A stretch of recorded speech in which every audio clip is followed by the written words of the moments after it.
Local programming on KRWG Public Media made possible in part by viewers like you. Thank you.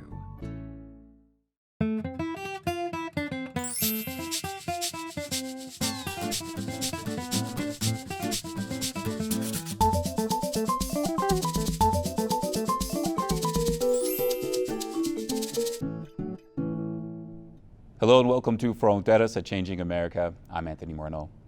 The Hispanic Access Foundation recently released a paper on an inclusive approach to protecting Latino heritage sites. Here to discuss the report are Latino Heritage Scholar and paper co-author Norma Chairez-Hartell and Ángel Peña, Executive Director with the Nuestra Tierra Conservation Project. Thank you both for joining us for the program. I'd like to start off with you, Norma. Now, you co-authored this paper. What inspired you to take part in this effort? Well, Hispanic Access Foundation actually approached me to see if I would do a reboot to a 2016 white paper report where we listed 10 sites that we thought should needed protection and needed that recognition. So they actually approached me, and with the knowledge of knowing that I worked on the Chopes designation to be listed on the National Register of Historic Places. Now, I'd like to talk about that a little bit. You were involved and helped lead an effort to get Chopes Town Cafe and Bar listed on the National Historic Register. That was something that gained a lot of attention here in southern New Mexico, in La Mesa especially.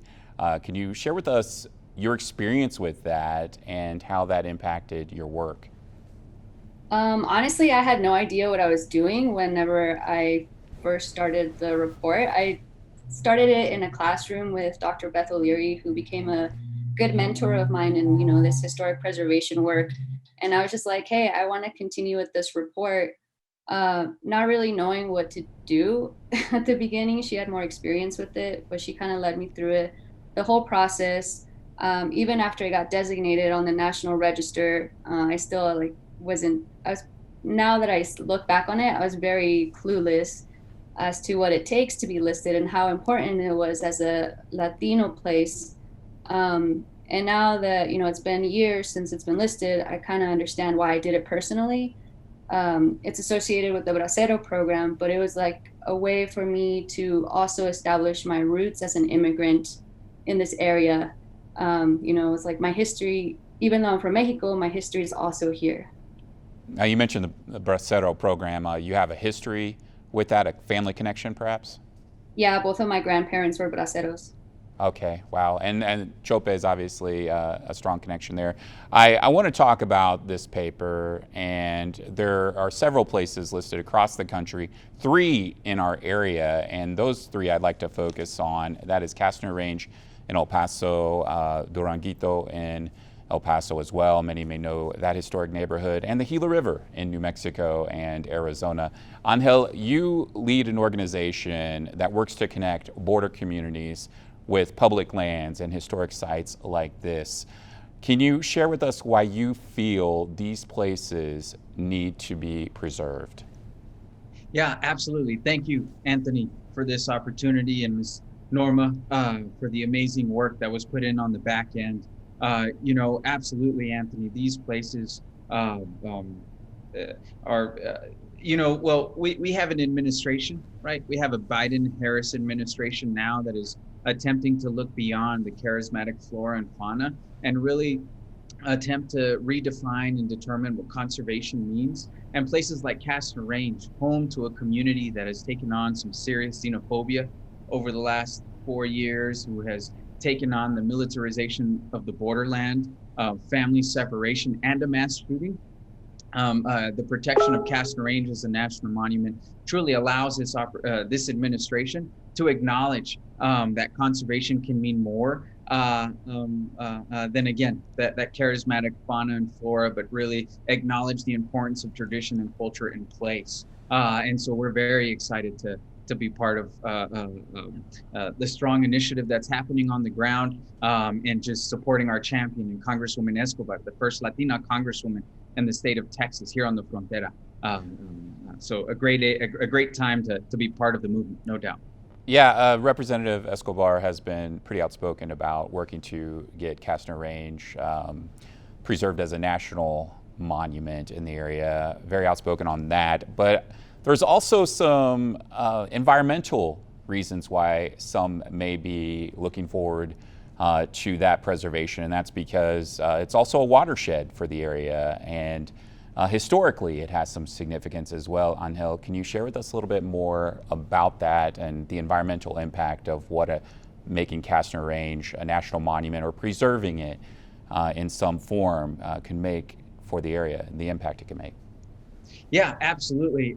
We just saw not only during the recent pandemic how important access to wide open spaces are to comunidades, especially those of historically overlooked communities, but even just now as we're seeing this rain, I love it. As a Southern New Mexico, as here born and raised on the Frontera, we love the extra precipitation, but it has brought with it extra questions that we must be asking, just like our friends over in Eddy County who have taken on some serious flooding. And so looking proactively towards opportunities like Castner Range not only help ensure that our culture and traditions are not only recognized and remembered, but that our homes, our schools, and our families also have safe places to live, because this climate is undoubtedly changing the growing seasons on us. And so it helps us check all sorts of boxes. Yes, sir, Mr. Ángel.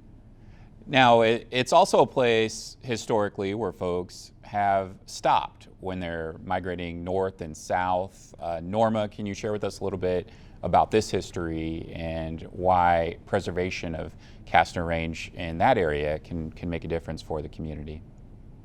Yeah, well, I mean, this history has been ongoing. That's why it's so important, right? I mean, it dates back to thousands of years, being not only the binational community, but a home to the Comanche and Apache people who still hold ceremonies in those areas. And, just the history of all that cultural intermixing as well. So, I think that in itself is important. Now, how do you feel? I'd like to ask you both this question. How do you feel the U.S. is currently doing with protecting sites that share Latino heritage? Norma, why don't you start? I was going to say Ángel. Well, I feel like, the sites are being protected, but whenever I was doing research, I can't keep coming across this number that only 8% of landmarks are associated with like Latino history, African American history, LGBTQIA history. So that 8% tells us in itself that we're not doing enough, and it's just not. It's disproportionately inaccurate as to our whole history, what we have. Ángel, with the work that you're doing, how can that make a difference and help connect people to a place like Castner Range and help them understand just how important it is to protect this area? Anthony, first, thank you for the question, sir. And just to build off Ms. Norma, I couldn't agree more. And also, forward is our battle cry, right? Let's get engaged. Let's make sure that our elected representatives are hearing from us, hearing from those on the ground who have everything to lose, from Eastern New Mexico to Western New Mexico, to ensure that not only our traditions and cultures are being recognized and respected, but as we're seeing this changing growing season, that also our realities, right, of how this is affecting us is being acknowledged, so we can help together build a better future, not only for us but for our kiddos. Man, we gotta do our part now, for sure. I'd like to move on and talk about an area that was in the news quite a bit over the last few years, and that is Duran Guito in El Paso, the oldest neighborhood in the city. Many folks may be aware of the conflict that was going on with how to move forward with that neighborhood. The city of El Paso, of course, wanted to build an arena in the area. Now, can you share with us a little bit about how this area really kind of showcases the conversation we're having on migration, mobility, gentrification, and the protection of these historic places? There's so much happening when you're talking about what's going on with the possible future of that neighborhood. Norma, can you kind of give us an understanding of what we're looking at right now? Well, I mean, yeah, there's still ongoing efforts with Duran Guito. I think they made it to the state register of historic places, but that neighborhood is just so important, you know, starting with being an Apache peace camp and then becoming a booming area with not only Asian Americans, African Americans, and, you know, our Mexican people that have made it historic. So not only was it like an established place, it's like still layer upon layer that's making this place historic till this day.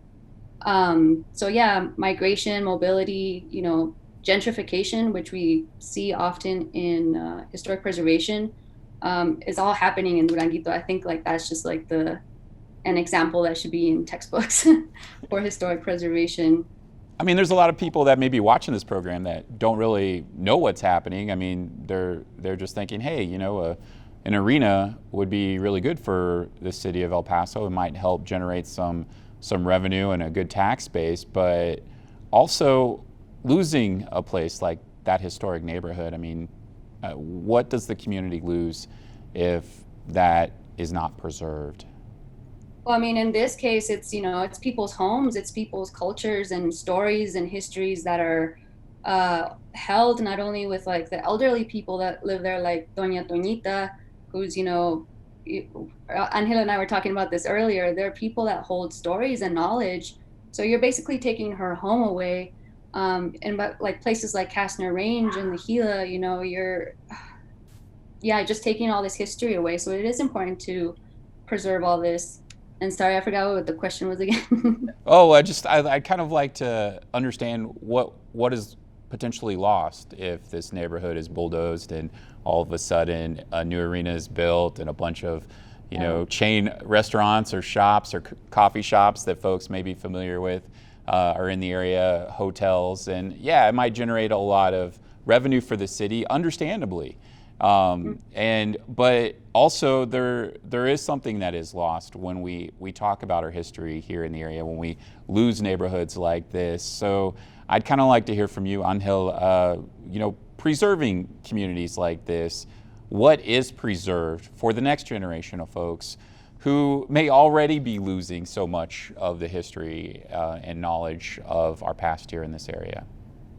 Thank you, Anthony. And, you know, just to build up Ms. Norma, you know, El Paso and Las Cruces, I mean, just the names, man, are like the path to the north, right? The route to the north in Las Cruces, the crossway of cultures and tradition. I mean, that's the names of the communities down here. And so when we think of future opportunities, it behooves us to make sure that we don't forget where we come from, because we are simply the ancestors of future generations, right? And so when we're thinking of small communities like Duran Guito, and the preservation and protection of that place and that landmark ensures that us here, born and raised on the Frontera, don't commit the same types of mistakes, or maybe not even mistakes, maybe that's too much, or just to make sure that we're all asking the right questions, right?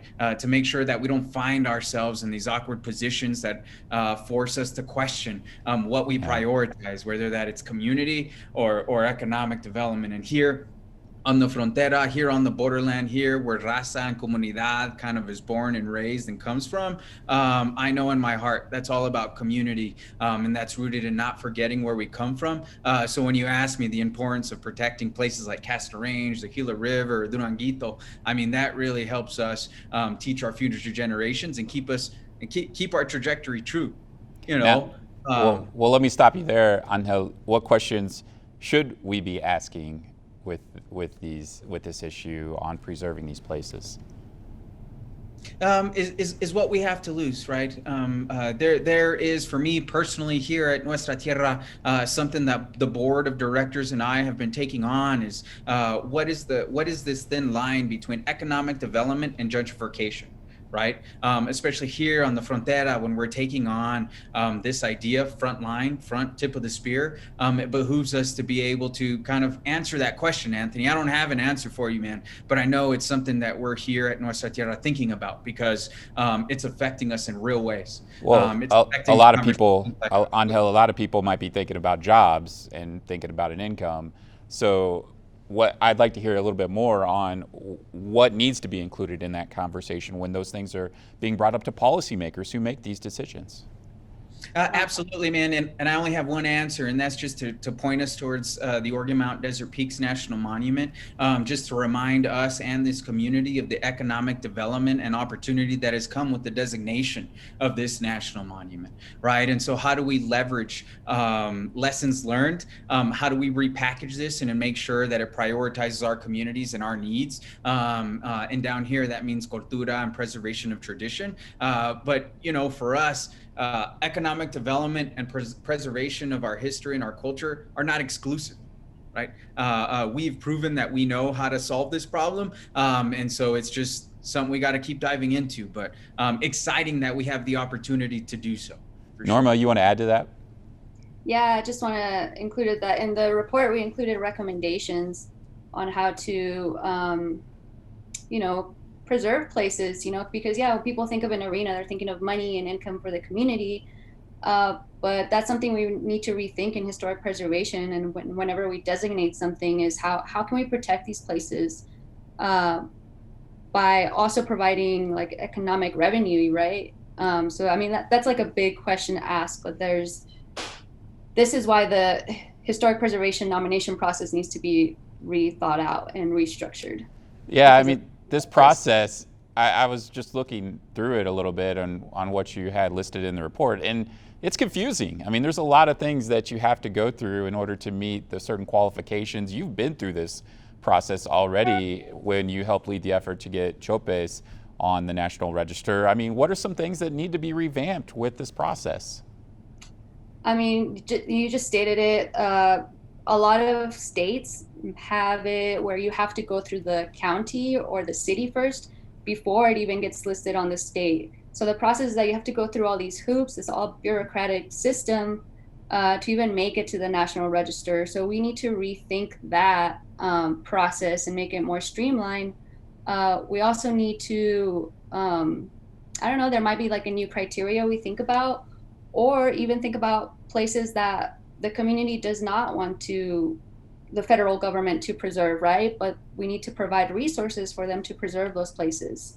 Interesting. Now, I want to move on and talk about another area that was recommended to be preserved, the Gila River, which many are familiar with here in New Mexico, here in the southwest part especially, and in Arizona, of course.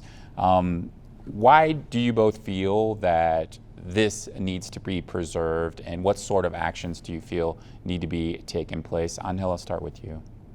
Yeah, thank you, Anthony. Another solid question, sir. I can always count on you for those. Well, here in Las Cruces, right in southern New Mexico, we only had the opportunity to enjoy our river for about 30 days. I think that's right, Miss Normita. And so that's real. Not only for outdoor recreation, but just as a father of three, it's where I can get my kids tired, right? So they can sleep good at night and enjoy and make memories. The Gila River is one of the last free-flowing rivers in the Southwest. It is not only home to Silver City, but also provides water and resources for the periphery communities of Santa Clara, Hurley, Pinos Altos, even flowing down to Luna County over in Deming. And so, again, this issue of protection and land acknowledgement is up and beyond environmental justice and conservation, but truly just allowing the communities here of southern New Mexico to be able to continue what they do, right? Flourish and work hard and support their families. So that's why, to me personally, and as well to the Nuestra Tierra Conservation Project, the Gila River is very, very important and exciting opportunity for us. Norma, why should we protect the Gila River? Everything that Ángel said. I'm just kidding. No, I mean, yeah, just everything that Ángel literally pointed out. But I mean, I feel like any river really holds rivers are just like special to me because they're not only like natural flowing, but they're natural flowing to like culture and community. I mean, that's where like cities establish, right? Where communities establish. So, we see it here in Las Cruces where the river only ran for 30 days. And I feel like slowly and in our future, we're going to see people move out, so we need to preserve that somehow. I also like to bring a quote of one of our good friends, Ray Trejo, who said he used to visit the Gila because that was his Disneyland. He didn't have the resources to go to these fancy places. He went to the river to fish and play and hike. And one other resource I think we haven't talked about is agriculture. Yeah. The Gila River is important to many folks who may be depending on agriculture in our area. It may be their business. It may be, the folks of Southwest New Mexico may also be depending on that for their food. So, I mean, there's another aspect of there. Of course, Norma, you mentioned tourism. These places, these sites, they're there. How do we go about being inclusive in the approach to protect these places? You mean like in the historic preservation process? Or? Yeah, I mean that, but in general, like how do we start these conversations? How do we introduce folks to why these are so important and why it's important to preserve these areas? It has so much to do with culture and history, but I mean, can you share with us a little bit more about your findings on why they're so important? I mean, their community, they link us back to our roots. They're historic, but that history is still ongoing.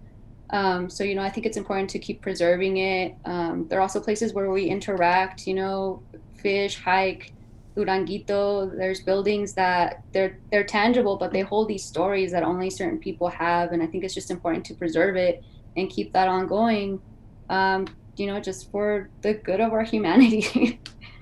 Ángel, your thoughts on moving forward and the conversations we have about this and why folks need to get involved in exploring these places and also the work of preserving them. Why is it so important right now? Anthony, I just have maybe an anecdote or a personal story. So of why I think that, right? And hopefully it answers your question. My background is in archaeology, anthropology, and I can't help but when I'm exploring with my family or friends, or trying to do research, right? Back when I was in grad school, I always had an overwhelming feeling of being in this place and how special it was to me. And I'd pick up an ancient artifact from 1500 years ago, and then I'd also be standing in an agricultural field, right? And so for me, yes, nowadays we like to compartmentalize rare issues and how important they are to us. But for me, man, it's overwhelmingly that this place and this environment, this landscape has been important for thousands of years to a number of cultural traditions. Even today, even in our community, this place is important to a number of cultural traditions. And so it's so exciting to be part of community and help grow and cultivate community, to help recognize the opportunity we have in front of us to just protect our home, homie, to be able to build adventures and make memories with our kiddos and our friends. And so I don't know if that's helpful, but just being authentic and sharing true stories will help us power forward. I've seen it happen, and I trust it'll continue to do us good. Well, we just have under 3 minutes left on the program, but I'd like to ask you both this question, and I think it has to do with the entire conversation. And I'd like to hear from you, Norma, if you could share with us how inequality perhaps has impacted the preservation of Latino heritage and your thoughts on this issue. I mean, we talked about the criteria already and how people have to jump through all those hoops to try and get something listed, which is already, I think with any community when they're dealing with the federal government as well, they're very mistrusting of it. Also, this is a criteria and something that got established in the early 1900s whenever the U.S. was trying to build this national identity. And obviously, times have changed and our national identity is changing and has been changing. So we need to think more about that and how we preserve these places. And then just in the field in general, you know, I didn't even think I was a historic preservationist. Like usually the historic preservationists that I meet are older white men. So I think there needs to be a I was just streamline. going to say old white men, but you beat me to it. Yeah, good work. Yeah. There needs to be a streamline of like getting more people that are doing this type of work, you know, and getting them out there and helping their communities and letting them know how important it is to preserve their history. Ángel, your thoughts on the issue about inequality perhaps impacting the preservation of Latino heritage sites? You got me all firing up. Miss Norma got me all fired up and chomping at the bit over here. Representation truly matters, Anthony. And I think Norma hit it right on the head. You know, Nuestra Tierra, we are very proud to have led the team to build the administration transition memo specifically on equitable access and public participation. And I can tell you, even at the toppest level, even at the highest level, we are acknowledging and calling out how simple representation can really move the needle in the right direction. And so, taking on big goals with small metrics, right? With small steps that we can collectively own and build together as communities. So, yeah. Norma ChairezHartell is co-author of Place, Story, and Culture, an inclusive approach to protecting Latino heritage sites. It was prepared by Latino Heritage Scholars like herself for the Hispanic Access Foundation. Ángel Peña is Executive Director with the Nuestra Tierra Conservation Project, an organization working to connect border communities with public lands and heritage sites like we just discussed. I want to thank you both for joining us on Fronteras at Changing America. Well, thank you. Thank you. And we want to thank you for joining us for the program. I'm Anthony Moreno. We'll see you next time.